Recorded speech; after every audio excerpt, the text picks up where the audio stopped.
How's it going, ParaTruthers? Welcome to another episode of ParaTruth Reborn. This is a pre-recorded show on 107.7 FM New Orleans, 105.3 FM on the Gulf Coast, and United Public Radio Network. My name is Justin. I'm running solo today. Erik is on vacation, so I hope he gets rested and is ready for the next episode. Today, though, I am proud to bring on two great guys in the paranormal community, Richard Palmisano and Peter Rowe, and we're going to be talking to them about the book, The Complete Paranormal Investigation Handbook. Peter is the assistant director of the Searcher Group and head of Mortal Coil Paranormal, a researcher, author, and advocate for heritage preservation, wide appearances on the Travel Channel's Fear of the Woods. Richard is the founder of the Searcher Group and the Canadian Institute of Parapsychology, and is a pioneer investigator whose work has been featured in national documentaries and significant publication. Peter and Richard, welcome to ParaTruth Reborn. Thank you, Justin. Here. So, what got you guys started in the paranormal, and what made you want to write a book about doing paranormal investigation? Should we start with the founder? Well, I was born in a haunted house, so born and raised in a haunted house. Piqued my interest and started chasing it. And then when I became 18 years old, I started the Searcher Group, and that was back in 1979. So 46 years, I guess. Peter? Yeah. You get into this mess. Part of me. I got us into this, did I? Okay. Playing the blame game already. All right, love it. Okay. I did not grow up in a haunted house. Part of me wishes I had, but I had a fascination with this subject from a very young age. Read every book I could get my hands on from our local library, and scared the hell out of me then. But in later years, many decades later, when it started to appear on television, investigations on television through Most Haunted out of the UK in early 2000s, I thought, wow, people are actually doing this in real life. And so I started to look for a team that took the subject seriously and wasn't into this for a thrill, but I wanted to take it seriously and face a childhood fear at the same time. And I discovered Richard and the Searcher Group through one of Richard's books. His second book, Journeys into the Unknown, featured some theory that he put at the end of the chapters. And I thought, here's a guy who was thinking out of the box and thinking of new ways of tackling this issue. So I looked him up, and we connected after that. And that was about 2008-ish, I think. Okay. And then what made you guys want to actually write the book about it all? That came out of the pandemic. Yeah. Okay. We were itching to get out there and do some investigative work, and with the pandemic going on, and it was just fear and paranoia, and nobody would open their doors to anybody, and so we concluded, well, we have to do a book, but what are we going to do? And then we determined, we've been doing this for so long, and we have all these secret ideas and theory, and decided, hey, why don't we do a book like this? So and it happened. Yeah. That was definitely part of the reason. And for me, and probably for us, we were sort of frustrated at not finding work as well, and we were a little upset with the prevalence of paranormal TV, how it's sort of saturated the markets, all these shows and whatnot, turning the lights out kind of thing, investigating in the dark, and all the thrill-seeking type things that they do on television. And it was also born out of frustration as far as getting work here in Ontario. Anyway, it's very difficult to approach historic owners and managers, properties like that, without being lumped in with the thrill-seeking groups that have cropped up because of television. So between us, we thought, well, yes, we should write a book, and we've got some material to share, as Richard said, our techniques. But this might be our proactive way of getting everybody on the same page by sharing how we have success doing this stuff. And hopefully the teams that are out there already, we can't change the number of teams that are out there, but hopefully some of them will pick up the book and get inspired by the content. And hopefully we can all raise the bar of true investigation together and communicate and compare notes and move forward. Well, I really appreciate that you guys came out with this, because Erik, my co-host, and I have been talking about doing it for years, because I mean, there's obviously plenty of books out there about doing paranormal investigations and things like that. But it's one of those things that we wished we would have had somebody to teach us how to do the right things right off the bat. Because like you said, we basically learned off of the ghost hunting shows, like doing investigations at night and all this stuff. And one of the first things we kind of started doing was just adventuring into public haunted locations during the day, because most public locations you can't do at night. So it's like you're really discovering all this stuff all on the fly. So since then, since coming up with the book and all of that, how did your own investigative experience shape the content in the book? A great deal, actually, because we've over the years we developed specific techniques and methodologies, and we're if you think about, and a good basis for the book was we've been very successful in a lot of the techniques that we've developed. And if you can imagine how many teams are out there, I mean, they range in the tens of thousands. Mm-hmm. What we're trying to do is cut out that middleman, right? Why reinvent the wheel if we're having success with certain techniques? Here they are. Have at them, and they should work for you as they've worked for us. And that cuts out a lot of effort, a lot of time. If you're new into the field and you're going out there to do this work, well, here's a shortcut instead of trial and error, because access to a place is difficult. So if you're doing trial and error, it could take years to finally get to where we are.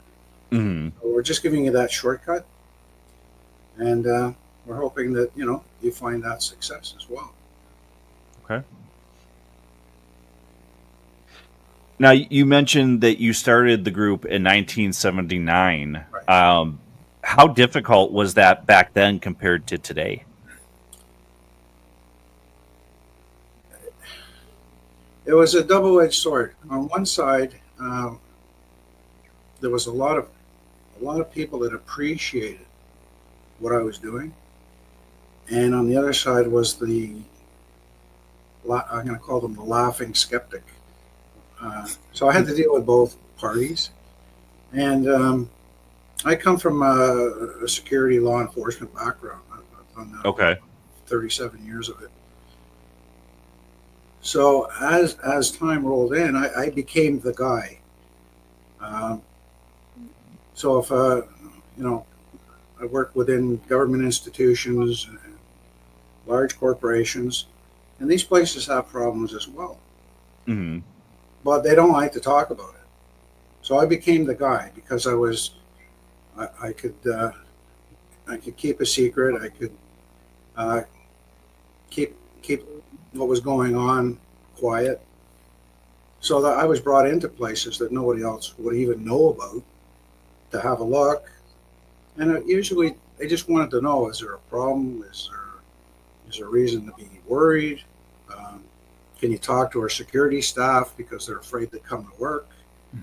And you're trying to alleviate those situations, mitigate that problem for them.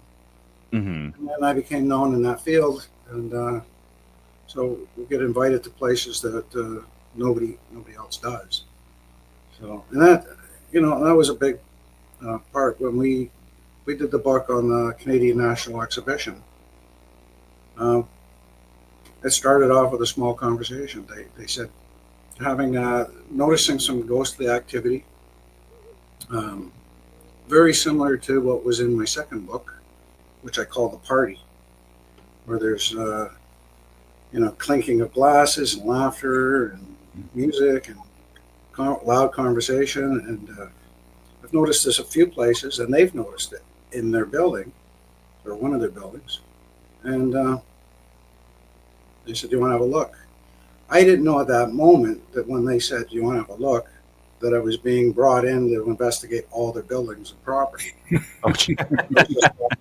Coming out of look. Nice. And then I did go and have a look, and they said, "Well, this is really interesting. I'd like to do a bigger investigation." And the curator looked at me and said, "Well, I thought you were." So it's like, okay. And that turned into I think it was 13 months down there. And we saw just about every inch of the place. Wow. 2 buildings we couldn't get into because they were privately leased. But that was a huge job. Mm-hmm. Wow. So, in your guys' opinion, what separates a credible paranormal investigation from one that isn't? Well, it's the integrity, right? It's just, doing the right thing, whether somebody's watching or not. And being able to say you were wrong. I mean, I can't count how many times I've been wrong. Right. You make your best guess, and 6 months into the investigation, you go, "Wow, that was dumb."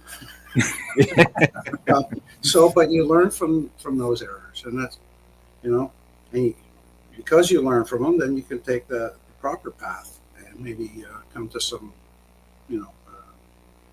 better conclusions and something that makes sense. But we're all going to be making mistakes, and if you're not making mistakes, well, then you're fudging it. Right. Yeah. That's a good way of putting it. And that's how you learn. Yeah. That's how we learned. I mean, stuff's going to go wrong. Yeah. Mm-hmm. I don't know how much, I'm sort of like the Wile E. Coyote, right? I get this crazy idea about a theory, and I used to have a good buddy. He had access to electronics lab, and we say, "Hey, I got this theory, and I need this piece of equipment. It doesn't exist," and he'd build it for me. All right? Wow. It would cost, and then it didn't work. So, education's expensive, right? Yeah. You try it, Mm-hmm. but that's how we learn. We try stuff, and it either does good or it does bad. So, Right. And Peter? Yep. Oh, I'll ride Richard's coattails on this one. As far as the integrity goes, well, right now I'm thinking of a local group in our town. We have on Facebook. There's a local. It's called Tell and Sell, and people can usually sell stuff in town. Used items, etc.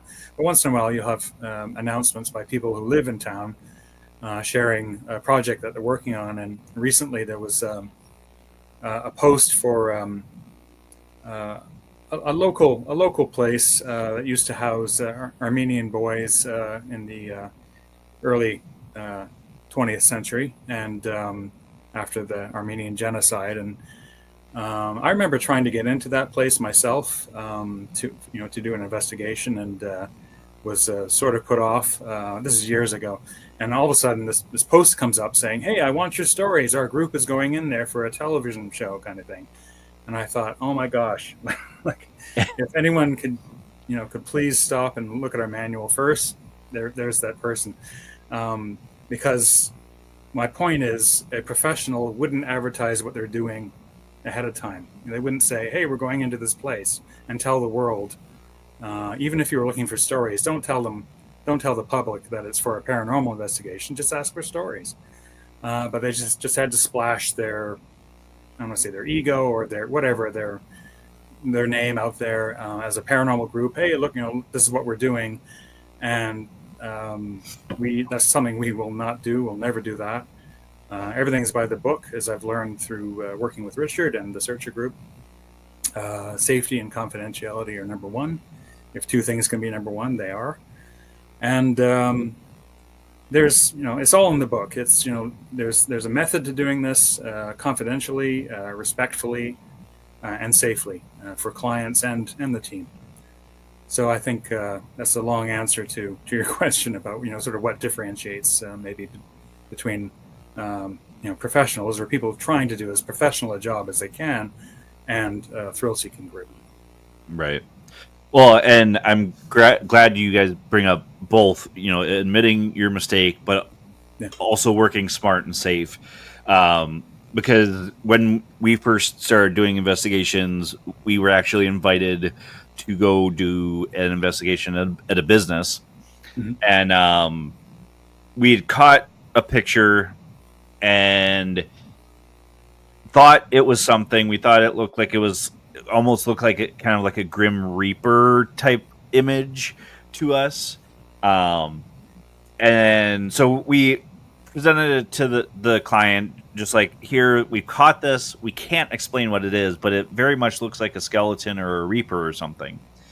And then years later, my cousin decided to run stuff that we have done in the past through the more updated filters and stuff. He went to school for cinematography, so he's been able to identify a lot of stuff a lot easier. And he texts me and he goes, yeah, that thing that we thought was a Grim Reaper, it was a bush in the office. And of course, we didn't have contact with the client anymore, so we couldn't say, hey, whoops. But we've admitted it on the show multiple times, so if they've seen the show, we're totally sorry that we came up with that. Mm-hmm. But that's the learning part that Richard. Right. Yeah. It's easy to do. It's I remember working. I was working a late night shift. I was working out of a government facility. I was all by myself. I'm sitting there. I've got a wall of monitors, like 65 cameras to watch. It's a blizzard outside. It's like 3 a.m. And all of a sudden I see these 3 things standing outside. They're just shimmering, moving around. And I'm like, what the heck is that? And I'm like, and of course I got to go look. Right. So I go out and look. And it was just 3 patio umbrellas that were closed. The snow had built up on them and they were moving in the wind. But on camera, I was like, whoa, what's this thing, man? I'd rather have got them before they got me, right? So, right. And I'll admit it. You make mistakes. You see stuff that's like, but that's why we like to, we like to take. If you're taking pictures, take a whole bunch. Right? We come out of places and we've got 400 or 500 photographs to go through, and nothing on them. Hours of video. Yeah. But we try and shoot the same image over and over. Yeah. That way, yeah. It may look different in one photo, but then you've got your control photos. Mm-hmm. Compare them and say, is it different or is it the same or is it, is it the lighting or is it the right? Yeah. I mean, it's a lot of work. A lot of people don't realize how much work goes into this. Mm-hmm. I mean, just to analyze audio video, right? When you're running 3 or 4 cameras for 8 hours, it's so a lot of hours to go through. You can't just speed through it and hope, something's going to pop out. No, it's and thank God my brother does most of the analysis, and he does it on a big screen TV with surround sound, and his neighbors hate him because you've got some ghostly stuff happening, and it's like in your face, right? Right. But he loves it. He'll call me and say, "Oh my God, I just heard this. You got to come in here." I speed over there and look at it or listen to it. He wants to be that pioneer to hear it first. Well, he has caught some amazing evidence through the years. Okay. Now, there's tons of equipment, tools, from simple to advanced. What kind of technology or tools do you guys find truly useful versus it's just a hype thing where people are just trying to sell something to you? Mm. Go ahead. We use a wide variety of stuff, right? Going back to Harry Price, right? Baby powder, Mhm. motion sensors or tripwires, or right up to String of bells. What's that? A string of bells. Yeah, Tape on the door. yeah, and it's what works for you. I don't have any time for stuff like the obelisk, Mhm. things like that. The flashlight trick where you sort of loosen the bulb and you make, Right. That's been debunked. yeah. I just don't have time for that sort of stuff. I like to deal more of the hard science stuff. Mhm. You know, Gauss meters are great, but they're usually single axis. I like trimeters where I'm getting readings from the whole area. Okay. Right. I like to do comparisons on from a Gauss meter to a trifield meter that's or a natural trifield meter. Right. It's subtle energies, and then I'll even compare that to a simple compass, where we've done that in a number of places where the compass is just spinning like a rotor blade. Oh, wow. Well, what does it mean? Right. Catch stuff. Right. It's great to catch this phenomenon, but what does it mean? And this is and then you got to start collecting all the data. Like while that was happening, what else was happening? Was there a temperature change? Was there a sound? Was there any vibrations going on? Was there any EVP happening? Was there, right? So you want to collect as much data and then see what connect the dots, because usually one phenomena doesn't happen at that time. It's usually a whole pile of phenomena, but we're only focused on that one thing that's really cool. You have to have it all to get the big picture, and that'll give you some idea of what the attributes of a ghost are, right? Because they're removed from the physical, but they still have attributes. There's still something about them. And it's got to be complex. So the more complex, the more little tweaks and phenomena is going to occur when they're around. So it's the same as a human. When I'm around, I'm around, right? I'm going to make noise. I'm going to leave a sign somewhere. I'm going to do something. Right. Okay. If I could jump on that, as far as the gadgets that are just sort of being sold for big gadgets, I'm going to bring up the portal, or what's called the portal, which is the modified spirit box.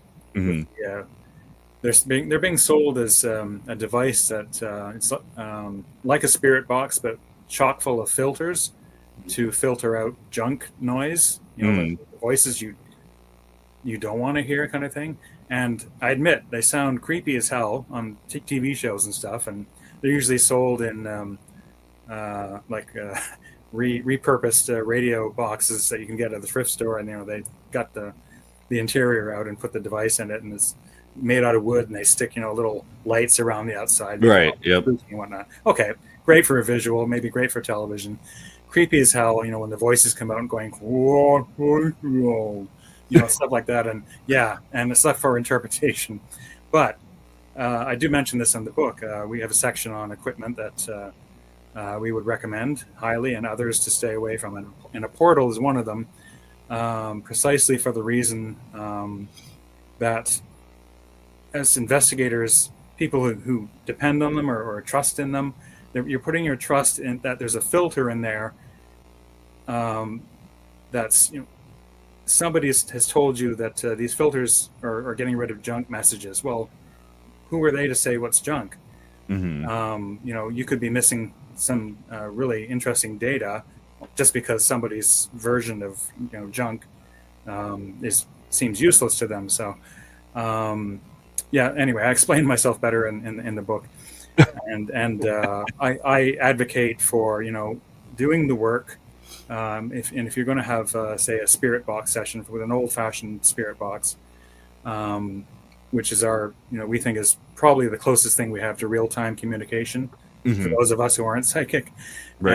and just when you're listening back to those recordings of those sessions, like take the time and don't like dismiss every sound that comes out of the box. There might be not necessarily responses to the investigator's questions 100% of the time, but we'll catch, and I've caught many times, conversations in the background going between people talking about us or referring to us or telling us to shut up and that kind of thing. And a portal, I'm afraid, would probably, you'd lose all that. You'd lose all that data.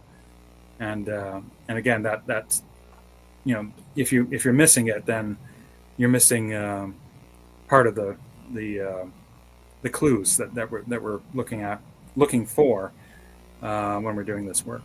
Right. Well, and I have used a portal. I've also used just the spirit box, and yeah, the portal is fun just to play with, Yeah.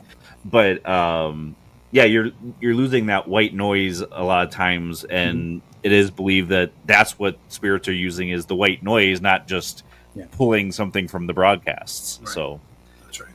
Right. Yeah. It's a carrier wave. right, yeah, So yeah. I find I've seen people use them, and I'm just sort of how much was that? A few $100s? I don't know, but anyway, have that, man. Enjoy it. Great conversation piece. Yeah. right, yeah, Yeah. But Looks yeah, nice on or- the shelf. It What's does that? look nice on the shelf. Yeah. yeah. Yeah. No, it's creepy. It's yeah. Now, how do you guys approach cases where there's families or clients that are frightened by the activity? Carefully. So, go ahead. Oh no, go ahead. No, I was So, that was my one line. yeah, if it's a couple, a single or a couple, then that's completely different than if it's a family unit with children. If they've got children, then you've got to go in with kid gloves on, and no pun intended, but and deal with it smarter and a little softer. You still have to interview the kids, but you want to do it in a way that it's not going to frighten them. So it's just having a conversation, because you have to know if they're being witness to phenomena, or they're being attacked, or if they're being bothered, or maybe the entity's friendly with them and maybe not friendly with the parents or the dog. So you do have to interview all of them, and then you have to determine what's going on in their point of view. And it doesn't mean it's a paranormal situation. Right. You need to get in there and really find out if there's something naturally occurring that's causing this phenomenon. Right. Whether it's poor wiring, or there's a slight gas leak in the furnace, or infrasound, or you have to take out all these different phenomena, right? Do they have rodents or raccoons, or they? So once you, it's like a home inspection actually, and you need to go in and find out what's happening and what's not happening, and you have to go through a gigantic checklist and say, okay, this is, there's no gas leak, there's no mold, there's no infrasound, there's no, the wiring's great, there's no rodents or raccoons, there's nothing in the attic. Once you start removing the natural causes, what you're left with could possibly be paranormal, and that's when you start your paranormal investigation. Normally, we simply start with the EVP collection, trying to communicate with them, and then we'll escalate it from there. If depending on the results. What are we getting? Is there any activity at all? Are we witnessing anything as well? Can we verify what the people are telling us? And if so, then we bring in audio video surveillance. That's our workhorse. That's plain and simple. That's the workhorse for the company. Mm-hmm. We like to move the family out of the area. Go to a restaurant or go visit your family or friends somewhere, and we'll saturate the building with audio video surveillance. We'll go in and talk about them, maybe even skeptically about them. Like I don't really believe they exist. I don't know. I think it's nonsense. And get them riled up. Mm-hmm. And we'll go to a coffee shop for half an hour or so and leave the building completely empty. We'll lock it up and it's empty. And the audio video's working while we're gone. And 9 out of 10 times we'll get a conversation going on about us in an empty house. Mm-hmm. That's incredible. Mm-hmm. Yeah. And that's really our workhorse. We've been using it for decades, and it's very successful. Mm-hmm. And the intelligence you gain from that is because they're very social, and they'll talk, and they'll use each other's names like we do. Mm-hmm. And now you take it home and you review it, and you go, "Oh, Jeff's there, and I don't know who this Rebecca is," and now you've got names, so that's twofold. You can go back and talk to them using their names, and they're like, "Whoa!" Right. The thing is, you've got names now to go into the history of the place and see if these people ever existed on that property. So that intelligence becomes very valuable, and that's how we work. Okay. Now, I'm sure I probably know the answer to this, but you brought up debunking. Have you ever had to debunk an entire case where someone is swearing that it's paranormal activity, they won't let up? And how did you guys handle that when something like that happens? I don't think in the history I've been with the group, I don't think I've been around for a complete debunking at all. I've been very successful. Yeah, the only place we debunked, and it wasn't a home, it was a road. It was called Ghost Road. Yeah. Okay. And the old legend was if you sat on this road in the middle of the night, you looked down this road, you would see all of a sudden a headlight come out of nowhere, and it was, the guy that died on his motorcycle coming up the road. Right? And that was the legend. Mm-hmm. And so we went down there and we set up, pitch black, creepy area. And we saw the headlight, came out of nowhere. Just all of a sudden it was there, and then it went away. And I'll admit, it looked pretty creepy. If it wasn't me, I'd be absolutely convinced this motorcycle guy is coming down the road. But it didn't sit well. And so some of the team members took their car. We had a couple cars, and they drove way down the end. And there was a crossroad at the end of this ghost road. And what was happening was cars would come up this road, and there was a posted sign. It was 60 kilometers an hour facing that crossroad, but it was loose. The bolts were halfway out, and it would shimmer in the wind, and it would pick up the headlights coming up along the crossroad and fire that light down Ghost Road. And it was like, whoa, there's a light, and then it'd be gone. Yeah, because the car passed by. So they had radios, we had radios, and they said, oh, wait, do you see the motorcycle guy? And they're flashing their high beams on the crossroad at this sign, and we were like, yeah.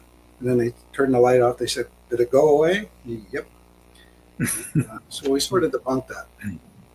But the funny thing was, one of the guys in the car, he had his music on the car radio. And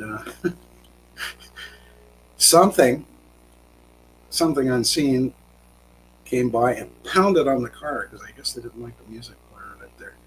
Oh, so it's haunted, but not by the motorcycle guy. Okay. So yeah, so it was fun. Yeah, didn't you discover that there was an indigenous pathway Yeah, through that used to be area? it used to be an indigenous uh, way Like a they used cross? to Yeah. cross Okay. this area, Yeah. and it quite have possibly been, and that's one of the mediums felt that it was indigenous, and they just didn't appreciate the noise. Mhm. Okay. Yeah. I agreed. Should have been a little more, but, the guy was young, and what are you gonna do? All right. Well, playing off of that question, have you ever faced a situation during an investigation that made you consider abandoning the case? Yes. Yeah. Yeah. Yeah. Yeah. Richard's fifth book, Meeting Place of the Dead, documents that Okay. quite well, and that was a case that I was a part of. I wasn't there for the Ghost Road debunking, but it's hard to summarize it. But it basically took place just outside of the town I live in, so it's very close to home. And Richard and I were invited to this place after a presentation at a historical society, and this woman brought us a photo of uh, uh, a small cottage-like establishment on a rural property with a barn out back. And this photo was taken by the Google streetcar. And she said, "What do you think of this?" And standing in front of this house was a woman in period clothing with no face, looking at the camera. So she said, "What?" She said, "There was nobody living there at the time. So are you interested?" So we said, "Of course." Anyway, long story short, we investigated this place for about a year and a half, Richard, Yeah. roughly, and it was like Grand Central Station. As far as we could not get a bead on an era, we would run into different kinds of entities almost every other visit, and then they started getting nasty. Each member of the group was visited at their home, and we all lived in different Wow. localities. I think there were five or six of us, and each of us or their spouses or kids had a visitation. And then on the site itself, Richard and I were kicked. Paul kept on. Paul, the surveillance analyst, he would suddenly have vertigo and tumble downstairs, just out of the blue. We had a medium that was choked one evening.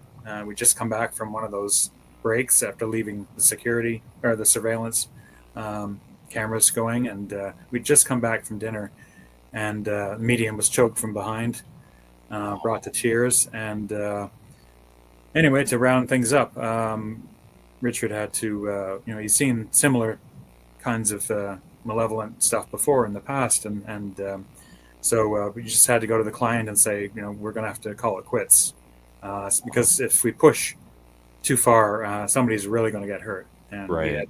no idea how far it could go.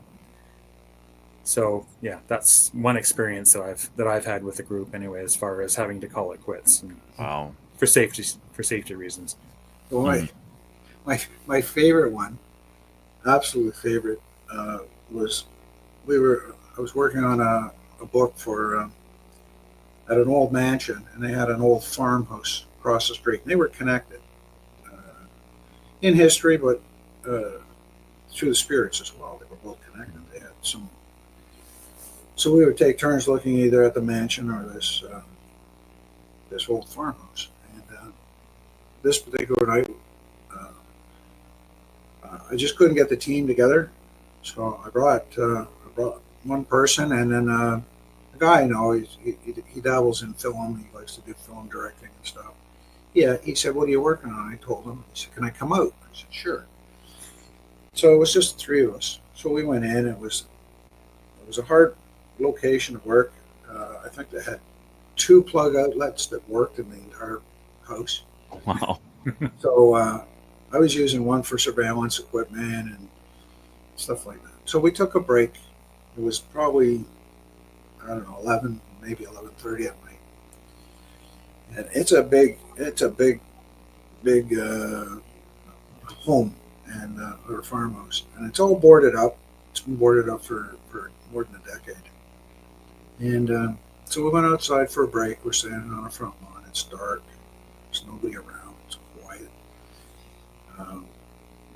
All of a sudden, I hear this knocking on one of the plywood over the windows inside the house, and we're probably about 20 feet back from the house, and just having a drink. And at the other end of the house, we start hearing banging from inside the house, and then upstairs banging. The next thing you know, it's like there's 20 people in there, all pounding on the inside of the plywood and the doors, and it's getting louder and louder and louder. All of a sudden, there's this woman scream from inside the house, and everything goes dead quiet. And the funny thing is the director guy looks at him and he goes, "Is that normal?" I said, "Yeah, all haunted houses do that." But in my head, I'm calculating the value of the equipment that's in the house because I'm not going in there to get it. Yeah. So we called it a night, got in the cars, left the equipment and everything, and just went home. That was, my gut said, this is not the time to go back in. So, yeah.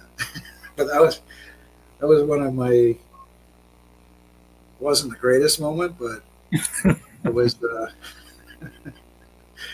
equipment, I can get more equipment. Yeah, well, at least you were around to tell that story. Right. Yeah. Who knows what would have happened if you did I go in. did go back. I did retrieve that equipment. I did finish that investigation, but not on that particular night.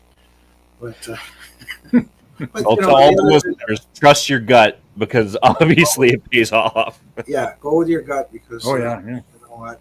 There's been a lot of times I didn't, and you regret those moments. Yeah. But on the other end, I've had a family call me and they said, "Oh, we're having all this terrible ghostly phenomena. We're scared," and they mentioned the demon word, and I'm like, "Is it okay?" Right. So, and people tend to forget you're an investigator, and they're calling you into their house, and you're going to look around. You're going to investigate. Right. And the first thing I noticed when I came in, I'm interviewing them, and I'm looking around, and I asked them. I said, "So do you guys normally have an interest in the paranormal?" "No." "You watch shows on it or anything, or do you get any ideas about this?" No.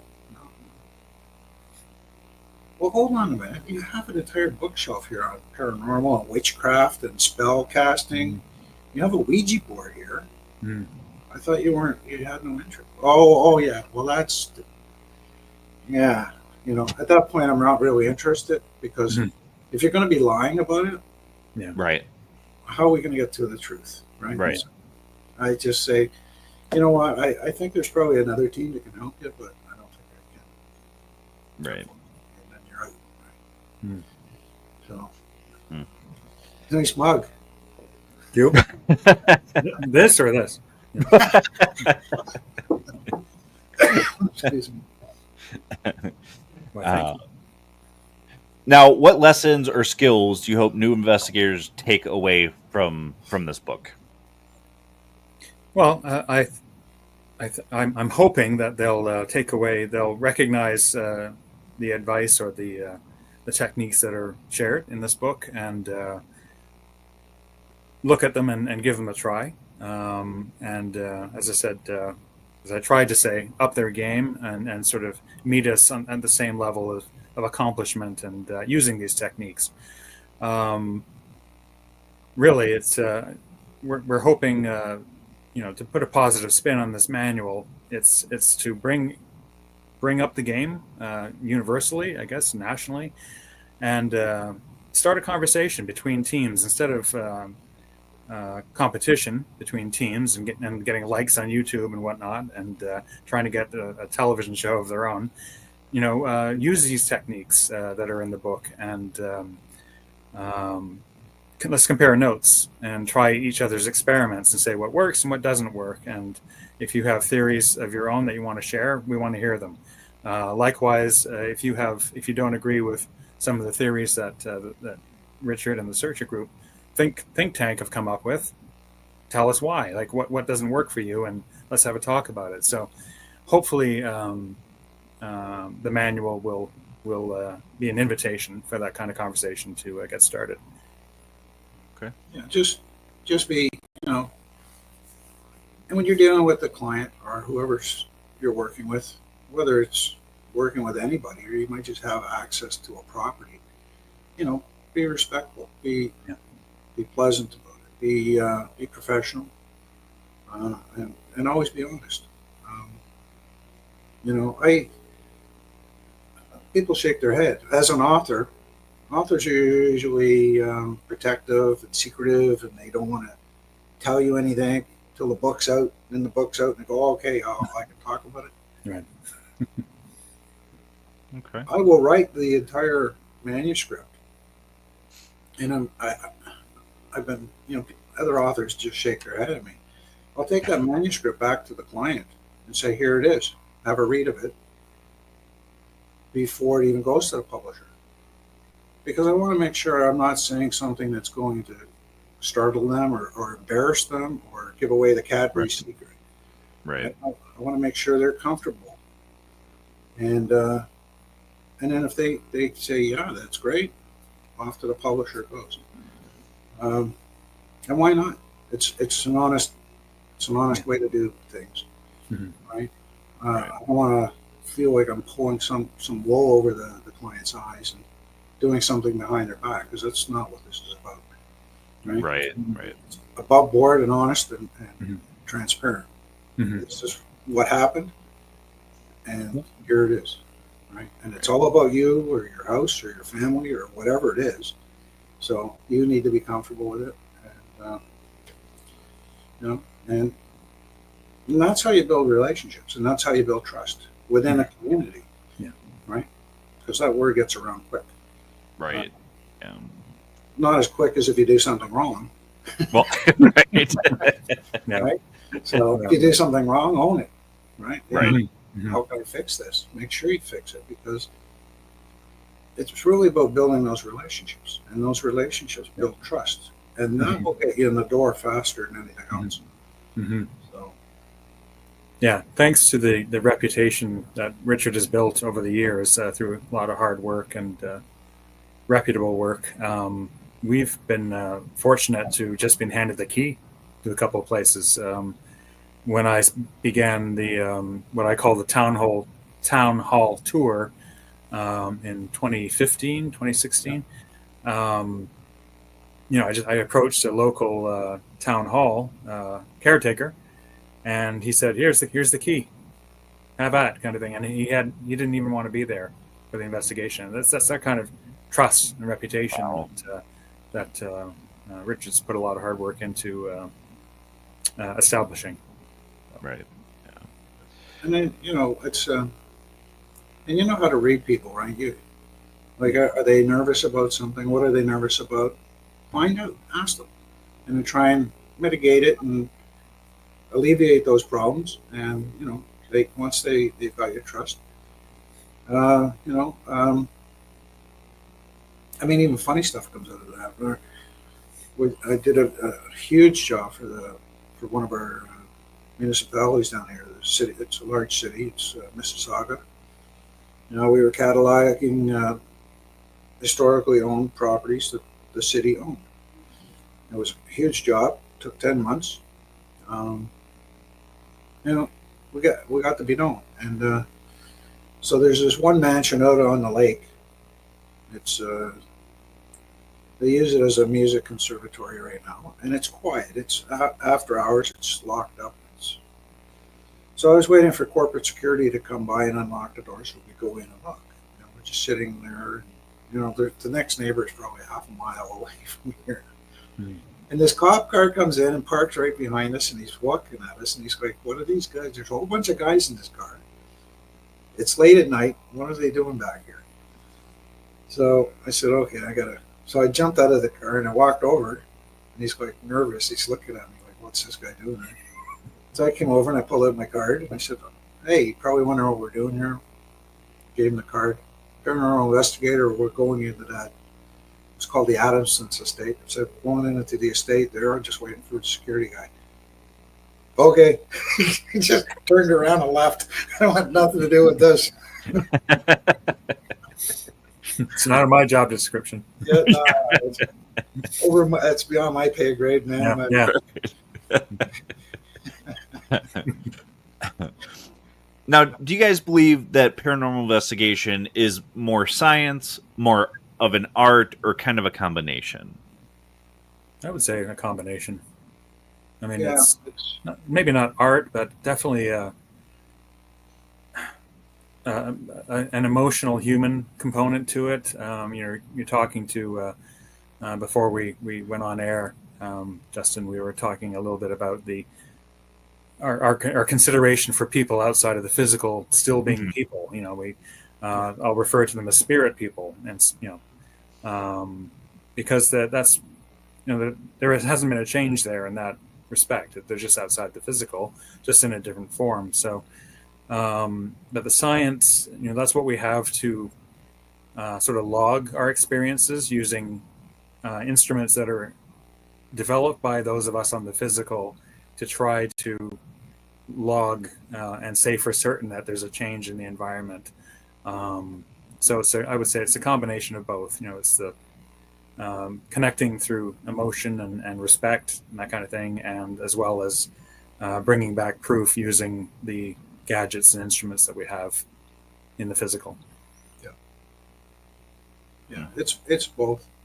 And you can sometimes you can get out of balance with it. You're trying to do too much of the science thing, and right, you forget about the human end of it. Yeah. Or you can go the other direction and try and saturate it with psychics. You're not using enough science. Right. You got to find that balance. And, you're not always successful in the balance, but you try as hard as you can. Mediums are great, but mediums get upset with me. And we've used mediums throughout our history, and they get upset with me because I just call them another tool in the box. Because they're another tool that I hate to say use, but or deploy, utilize to gain information. And what I do love is when a medium is sitting there channeling information, and we're running EVP side by side, and I'm hearing her giving me answers to her questions or my questions. And then when we play that EVP back, I'm hearing her asking that question, giving the reply, and on top of her reply is another voice in the background giving the same reply. That's crazy. And that to me is, that's fantastic evidence. Right. Confirmation. Yeah. Although it's not considered evidence. If you take that to a scientist, they're like, you're right. Yeah. I seem to recall another instance along those lines, Richard, where you were working with a male medium, and he was saying a different date than the voice was insisting. No, it's this. Yeah. There was a bit of an argument going on. He wasn't getting it. Yeah. So that's fascinating. How many cups you got going on there?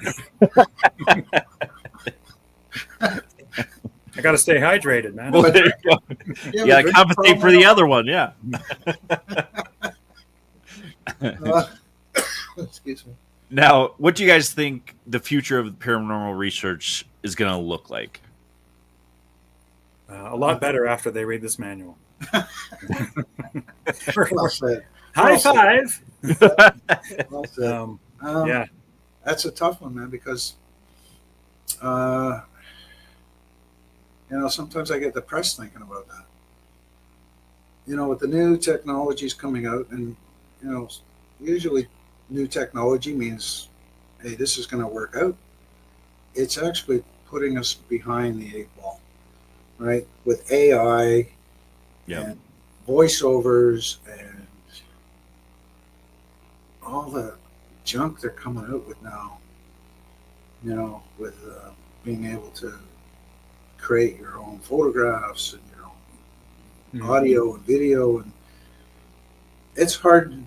It's getting harder to determine what's real and what's not real. Oh, for sure. And that's going to make it even harder for the investigator of the future. They're just going to like, how are you going to believe anybody about anything? Right. It's just, true enough. the technology. I love the older technology, and it worked better.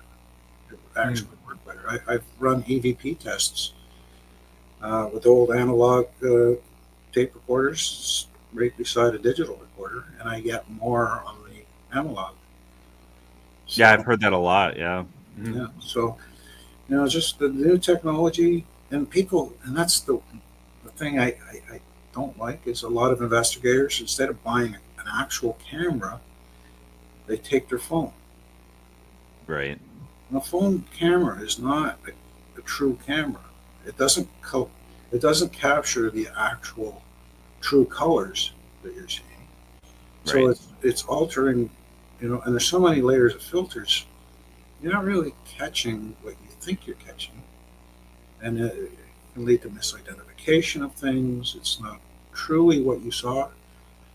Make the investment. I mean, really, how expensive is a digital camera now? Right. Just buy one and take it on the job site. Yeah. But in a pinch, yeah, you see something, okay, and you don't have your camera, use your phone. Right. Right. Just to record the situation, but you should be using the real equipment to do this. Yeah. Forget about all these apps on your phone. Right. Oh my god.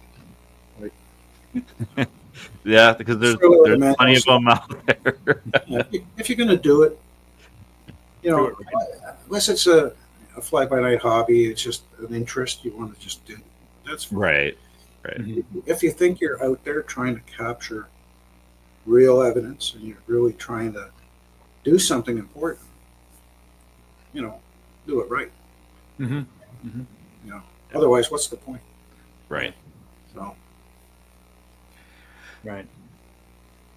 All right. We are running out of time, so I wanted to give both of you a chance to tell everybody where they can find you guys, find your work. The mic's all yours. Okay. Here in Canada and around the world, we can be found at thesearchergroup.ca.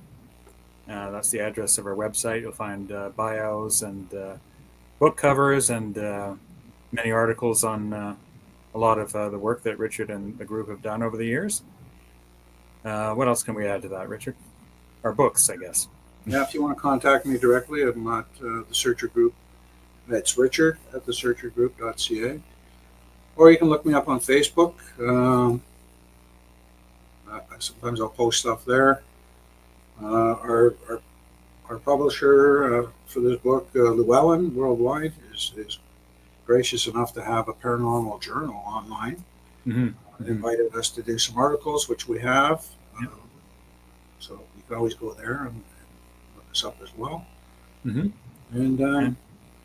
And all of our books are available through Amazon, Chapters. Any good bookstore should have our books available. Yeah.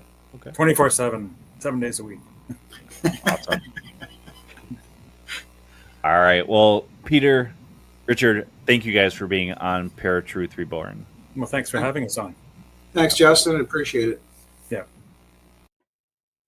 All right, folks. I hope you enjoyed that episode with Richard and Peter. Definitely make sure you check out the book, The Complete Paranormal Investigation Handbook. It's definitely a great read for those that are either wanting to get into paranormal investigation or who have been doing it and need some ideas to up their game, as Peter had said.